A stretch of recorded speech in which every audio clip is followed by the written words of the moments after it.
예, 디모데후서 2장 1절에서 9절까지 함께 합독하시겠습니다. 시작. 내 아들아, 그러므로 너는 그리스도 예수 안에 있는 은혜 가운데서 강건하라. 그리고 내가 많은 증인들 가운데서 내게 들은 것들을 신실하신 자들에게 맡기라. 그들이 또 다른 사람을 가르칠 수 있으리라. 그런즉 너는 예수 그리스도의 훌륭한 군사로서 고난을 견뎌내라. 전쟁에 임하는 자는 아무도 이생의 일들에 얽매이지 아니하나니 이는 자기를 군사로 뽑은 자를 기쁘게 하려 합니다. 또 이기려고 애쓰는 사람이 규칙대로 하지 아니하면 면류관을 얻지 못하리라. 수고하는 농부가 먼저 그 소출에 동참함이 마땅하니라. 내가 말하는 것을 숙고해 보라. 주께서 너에게 모든 일에 명철을 주시기를 원하노라. 나의 복음대로 다윗의 시인 예수 그리스도께서 죽은 자들로부터 일으켜 주셨음을 기억하라. 이 복음으로 인하여 내가 악을 행하는 자처럼 매어서 고난을 받고 있으나 하나님의 말씀은 매이지 아니하느니라. 그러므로 내가 택함 받은 자들을 위하여 모든 것을 참음은 그들도 그리스도 예수 안에 있는 구원을 영원히 영광과 함께 얻게 하려 함이라. 아멘. 여러분, 앞에 주제를 우리 같은 성경을 보고 있으니까 주제를 뭐라고 적혀 있습니까? 배교 때 선한 군사의 행보, 이렇게 적혀 있죠. 우리는 이 내용을 그냥 대수롭지 않게 읽었지만 이 디모데 후서는 특별히 바울이 디모데라는 한 사역자에게, 아들과 같은 사역자에게 보낸 말씀이긴 합니다만, 사실은 이 말씀이 지금 현재 종말을 살아가고 있는 우리들에게 주시는 말씀이라는 것에 약간 충격이 되지요. 그때 당시에 그저 바울이 디모데라는 후배에게, 또 아들에게 보내는 서신 같았는데, 디모데 후서에서는 특별히 종말의 사역자들의 마음가짐을 얘기하고 있다는 것이죠. 그런 측면에서 우리가 오늘 이 내용을 살피면서 이번에 전도와 선교라는 주제를 가지고 3박 4일이라는 시간을 우리가 함께 보내게 될 텐데, 오늘 하나님께서 이 사람들이 아까 이제 제가 잠깐 언급하고 말씀드린 것처럼 종말이 되니까 마지막에 내가 하나님 앞에 내가 구원을 받았을까 안 받았을까, 내가 주님 앞에 어떻게 준비를 해야 할까, 이런 정도밖에 생각을 하지 못하지만 진짜 하나님의 마음을 가진 사람은 그걸 훨씬 상회하는, 하나님께서 마지막에 이렇게 복음을 전할 사역자를 부르시고 계시고, 또 그런 관점에서 나는 하나님 앞에 어떤 사람으로 이 마지막 때를 준비해야 하는가를 디모데 후서를 읽어보게 되면 이건 그저 하나님의 종만이 하는 일이 아니라 진짜 마지막 하나님의 뜻을 아는 사람들은 바로 이 관점에서 우리가 준비를 해야 되지 않나라는 생각에 오늘 이 디모데후서 2장 말씀을 가지고 이제 3박 4일의 문을 열어보려고 합니다. 여기 보면 내 아들아, 그러므로 너는 그리스도 예수 안에 있는 은혜 가운데서 강건하라. 어떻습니까? 우리가 마지막 때 무엇이 우리를 강하게 만들 수가 있을까요? 그것은 하나님 은혜 안에서만이 우리가 확신을 갖게 되고 강건해지고 튼튼해져 간다는 사실입니다. 그렇죠? 은혜 외에는 우리를 강건하게 할 어떤 힘도 없다는 것이죠. 그래서 은혜 안에서 강건해라 라는 말은, 여러분 지금까지 참 이 은혜라는 부분들을 많이 여러분들에게 말씀을 드려왔었고 또 이야기를 했었습니다. 이 은혜라는 것이 무엇인지, 그것이 우리에게 구원이기도 하고, 그 구원이 마지막 어디로 가 있냐면 우리는 구원을 받았습니다. 그러나 그 구원은 소망 중 구원이죠. 그렇죠? 완성될 날이 있을 것입니다. 그 날을 믿는 사람은 오늘 주님께서 이 마지막 때 이 디모데와 같이 이렇게 하나님의 복음을 전할 사람들을 하나님 준비시키기를 원하시고 또 준비되어지기를 원하신다는 것을 우리가 알 수 있지요. 그러면서 자, 은혜 가운데 강건해지고, 그리고 내가 많은 증인들 가운데서 내게 들은 것들을 진실한 사람들에게 맡기라. 그들이 또 다른 사람을 가르칠 수 있으리라. 여러분, 여기 2장 2절 우리 한국교회 히트 쳤던 말씀인 거 아십니까? 2장 2절. 제자 훈련이라는 이름이 바로 이 디모데후서 2장 2절 때문에 1:1 양육이 나오기 시작했고, 그 1:1 양육으로 사실 한국교회가 많은 교회들이 일을 해 왔었었죠. 그렇습니다. 우리가 누군가를 가르친다면 또 다른 어떤 사람이 가르칠 수 있을 것입니다. 무슨 말일까요? 우리가 배우면 가르칠 대상이 있어야 된다는 거고, 그 다음에 내가 또 배웠으면 또 누군가를 가르칠 때 우리는 결혼을 안 한, 그러니까 우리 한국에는 나이가 60되고 70이 돼도 옛날에는 30살에 결혼한 신랑하고 60이 됐는데도 결혼을 못하면 경상을 못했습니다. 옛날에. 혹시 아세요 그거? 왜냐면 저기는 아직도 총각이거든요. 60이 돼도 경상을 못합니다. 아직도 애 취급하는 거예요. 이게 왜 어른들이 그걸 그렇게 하시는지 아시겠습니까? 사람들이 낳고 키워보고 길러봐야 우리가 하나님 마음을 아는 거지 않습니까? 이와 같이 여러분에게도 여러분이 양육하는 사람이 없으면 내가 자라질 않아요. 여러분 똑같은 나이에 혹 여러분 아는 친구들 중에서 또 미혼인 친구가 있으신가요? 미혼인 친구들하고 대화를 해보면 뭔가가 서로 맞지 않는, 그러니까 통하지 않는 이야기들이 있다는 것을 알 수 있듯이 우리 그리스도 안에서도 하나님께서 우리에게 부탁하기를 너도 배웠다면 누군가를 가르쳐라. 그리고 그가 가르칠 수 있다. 아시겠습니까? 가르치려면 더 많이 배워야 돼. 여러분 그렇게 하다 보면 가르칠 수가 없어요. 사실은 가르치면서 배우는 게 제가 그 산 증인입니다. 저는 여러분들을 가르치면서 저는 배우는 거예요. 가르치면서 배우는 게 참 많습니다. 이런 것처럼 교회는 계속 제자가 제자를 낳고 제자가 제자를 낳는 일들을 계속 해갈 때 우리는 자라게 된다는 것 기억하시기 바랍니다. 이번에 아마 이게 끝나면 우리 이거 캠프가 마쳐지고 나면 다음부터는 이제 주일학교 선생님이 또 바뀌어지게 되죠. 그게 바뀌어서 우리가 주일학교를 가르치면서 우리가 얼마나 성숙해 가는지를 우리가 배우게 되듯이 말이죠. 따라서 우리가 앞으로 선교도 하고 전도도 해야 하지만 앞으로 교회 안에 있는 뭔가 아직 새신자들이 우리가 교회에 오게 된다면 우리가 그들에 대해서 이거 목사님 몫이다 라는 것이 아니라 우리 온 교회의 몫이라고 생각하고 어린아이 하나를 여러 사람들이 우리가 함께 키우는 마음으로 함께 해줄 때 우리도 잘하고 그 잘하는 사람도 그 사랑받는 사랑 속에 자신감 있게 믿음이 자라가게 될 것입니다. 그래서 네가 가르쳐라. 그리고 가르치고 났다면 그도 충분히 가르칠 수 있으니까 그 가르치는 일들을 맡겨라. 이렇게 부탁을 하고 있습니다. 자, 그렇게 하면서 그런즉 너는 예수 그리스도의 훌륭한 군사로서 고난을 견뎌내라. 무슨 말입니까? 선생인데 군사래요. 가르치는 거는 선생인데 우리는 뭐같이 가르치라고 그러냐면 군사처럼. 왜요? 사실 가르쳐보면 세상 선생은 그냥 아는 거 가르치면 돼요. 알아듣든 못 알아듣든. 그럼 시험 쳐갖고 뭐 어떤 사람은 100점이 나올 테고 그렇죠? 어떤 사람은 뭐 이렇게 자기 수준에 따라서 나오고 그 책임은 없어요. 가르치는 걸로 끝이지만 그러나 우리 복음 안에 가르치는 사람은 왜 군사가 되어야 되냐면 이상하게 이 교회의 가르침은 전쟁판이라는 걸 알게 돼요.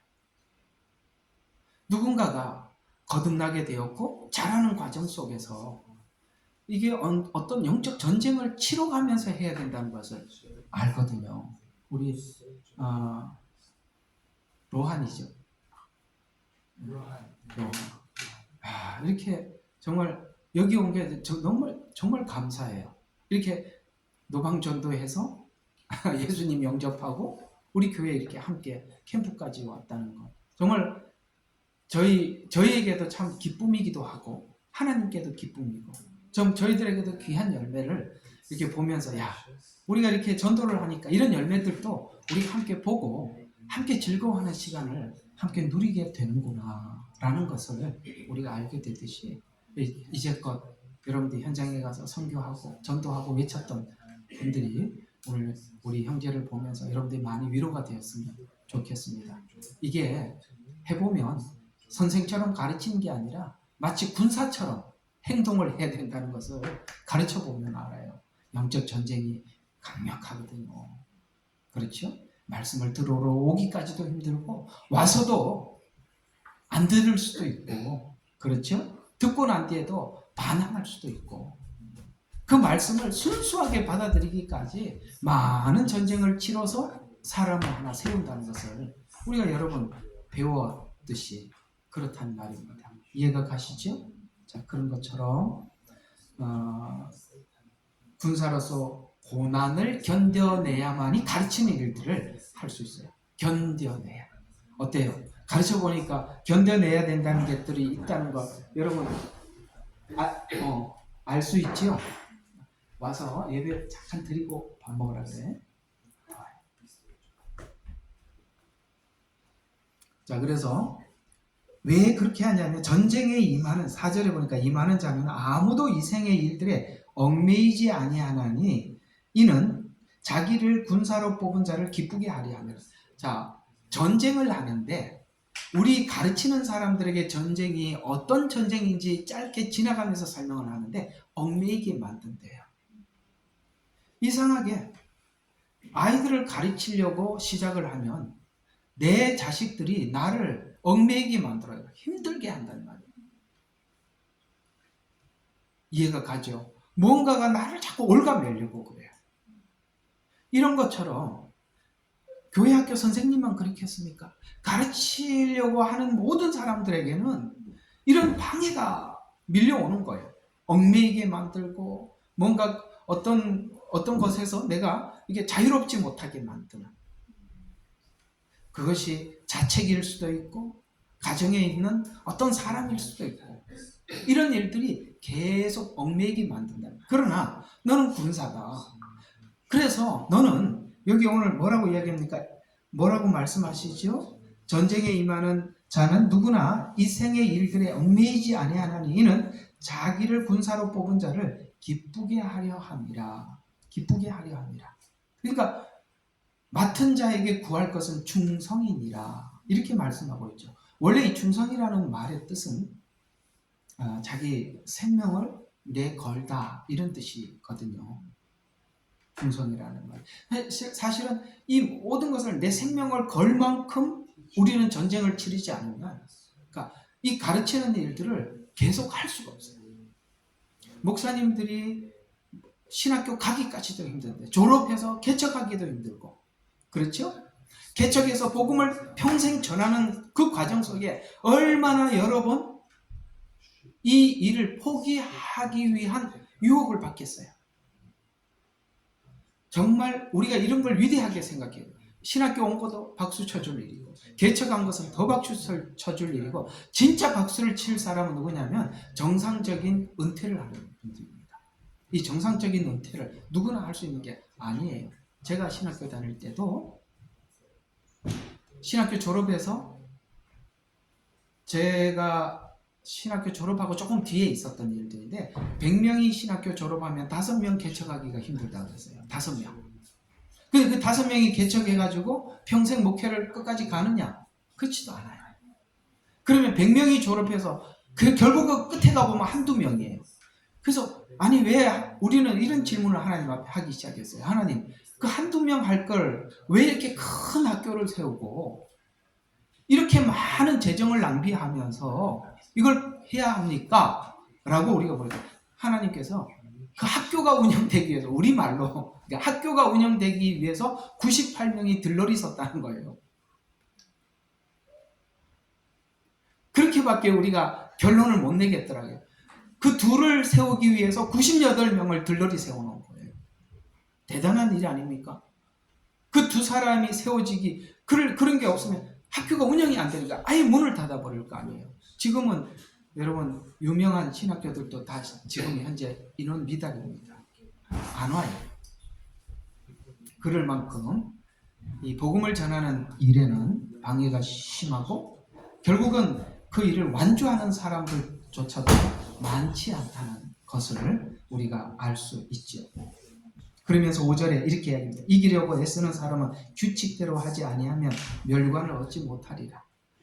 하나님의 법대로 하지 않는다. 이게 참 어려운 거죠. 규칙대로 하지 않으면 멸관을 얻지 못하는 변칙이 있다는 얘기가 되는 것입니다. 그렇죠? 네.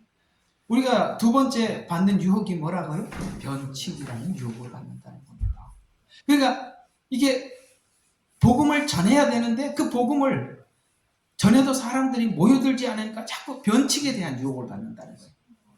아까는 무슨 유혹이에요? 그러니까 사단으로부터 계속 공격을 받고, 두 번째는 변칙에 대한 유혹을 받게 되고, 그러면서 6절에 보니까 수고하는 농부가 먼저 그 소출에 동참함이 마땅하니라. 내가 말하는 것을 숙고해봐라. 주께서 너에게 모든 일에 명철을 주시기를 원하노라. 하나님께서 매사에 디모데에게 명철을 주어서 이 일을 잘 진행하도록 하나님께 계속 구하고 하나님께 명철을 받아서 그 일을 진행하기를 원한다. 자, 그리고 이제 7절, 8절, 8, 9, 10절 여기에 이 부분을 좀 보도록. 나의 복음대로. 그 다음에 9절에는 이 복음으로 인하여 이렇게 얘기합니다. 나의 복음. 그 다음에 다음 절은 이 복음. 그러면 나의 복음은 무슨 복음이죠? 다윗의 신 예수 그리스도께서 죽은 자들로부터 일으켜주셨음을 기억하라. 이게 지금 바울이 전했던 복음이에요. 그래서 이 복음을 정말 디모데는 순수하게 받았어요. 우리 디모데전서 1장을 한번 보세요. 얼마나 순수하게 받았느냐. 나의 복음을 순수하게 받았어요. 자, 여기 보니까 3절, 선조 때부터 순수한 양심으로 내가 섬겨오던 하나님께 감사함은 나의 밤낮 기도하는 가운데 쉬지 않고 너를 기억함이니 내 눈물을 생각하며 너를 몹시 보기 원함은 내가 기쁨으로 충만하고자 합니다. 나는 내 안에 있는 가식 없는 믿음. 자, 3절에는 무슨 믿음? 순수한 믿음. 여기는 무슨 믿음? 가식 없는 믿음. 이 믿음이 너희 할머니 로이스와 내 어머니 유니게 안에 있었고 내 안에도 있음을 확신하노라. 여러분 있잖아요. 우리가 교회 학교나 교회에서 복음을 전하는데 이렇게 유혹을 받는 것을 넘어서서 여러분 가정에서도 할머니 누구처럼? 할머니 이름 뭐죠? 로이스. 그 다음에 어머니 유니게 맞나요? 예. 이게요. 교회 학교에서 다른 사람들에게만 한 게 아니라 가정에서도 순수하고 가식 없는 믿음을 보여줘서 그 할머니의 믿음을 어머니가 가졌고 어머니의 믿음을 디모데가 가졌어요. 이게 얼마나 어려운 일이에요.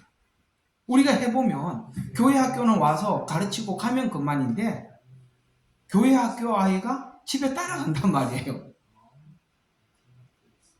여러분의 자식들 말이에요. 그걸 순수하고 가식 없는 믿음을 전수받아서 디모데가 지금 하나님 앞에 이렇게 서 있는 거예요. 그러니까 지금 복음을 전하는 일들을 특별한 사람이 했던 겁니까? 아니죠. 여기에 할머니도 어머니도 우리는 복음을 받아서 바라보는 모든 사람들이 저분은 복음을 받은, 저분은 예수님을 아는 이 기억 속에서 우리를 바라보고 있어서 우리도 그들에게 알게 모르게 복음의 전수자가 되고 전도자가 되어 있다는 거예요. 그래서 이렇게 이야기합니다. 나의 복음대로 다윗의 시인 예수 그리스도께서 죽은 자들로부터 일으켜지셨음을 기억하라 라고 이야기를 함으로써 십자가의 죽음과 부활을 바울이 전했을 때 디모데는 쉽게 그걸 받아들였던 이유가 할머니, 어머니 그리고 자기에게 가식 없고 순수한 마음이 그걸 고스란히 받게 되더라. 그래서 디모데는 누구에게? 바울에게는 얼마나 마음에, 그래 여기 보세요.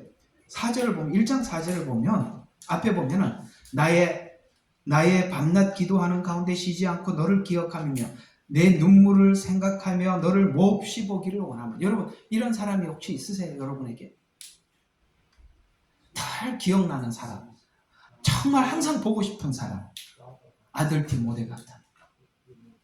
우리가 평생을 살면서 여러분들이 양육한 어떤 사람들 중에 디모데 같이 항상 생각이 늘 나고 보고 싶고 그리워지고 보면 기쁘고, 이런 사람 없이, 이런 사람 하나 없이 우리가 살아왔다면 우리가 낳은 자식이 없는 거예요.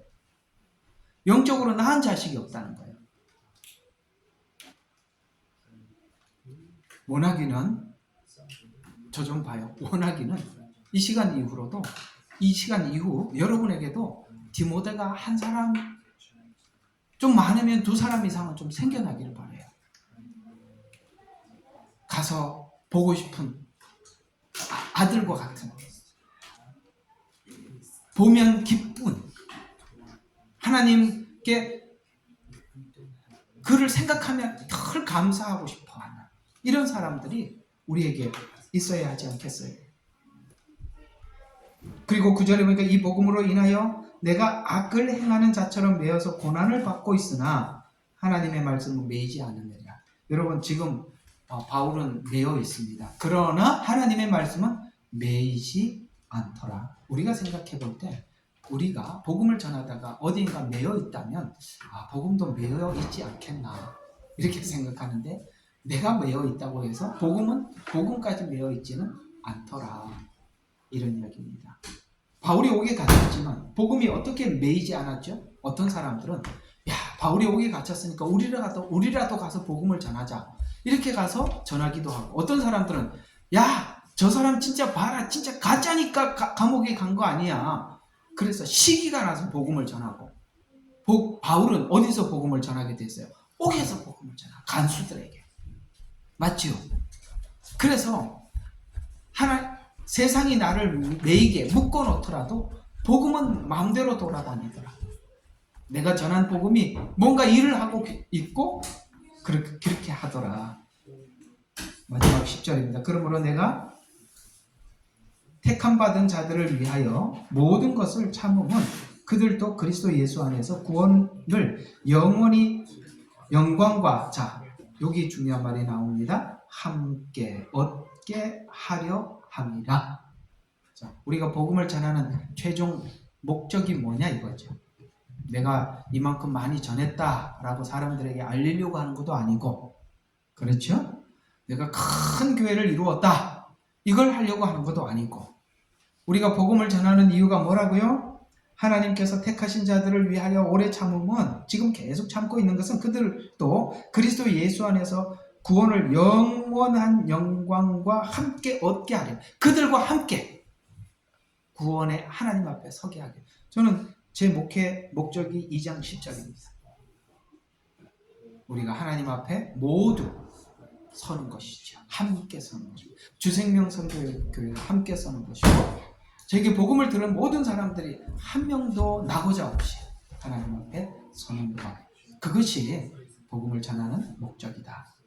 오늘은 이제 3박 4일 동안 있을 선교와 전도라는 주제에 오늘 포문을 열었습니다. 디모데후서 2장 1절부터 10절에 있는 말씀을 가지고 포문을 열었습니다.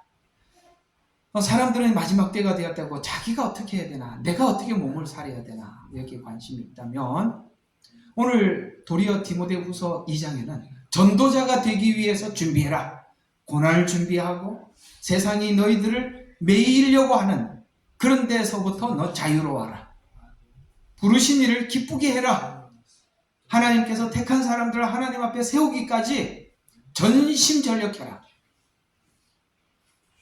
이것이 바로 복음을 가진 자, 전하는 자의 마음가짐이다. 이렇게 오늘 이 장은 우리에게 포문을 열어주고 있습니다.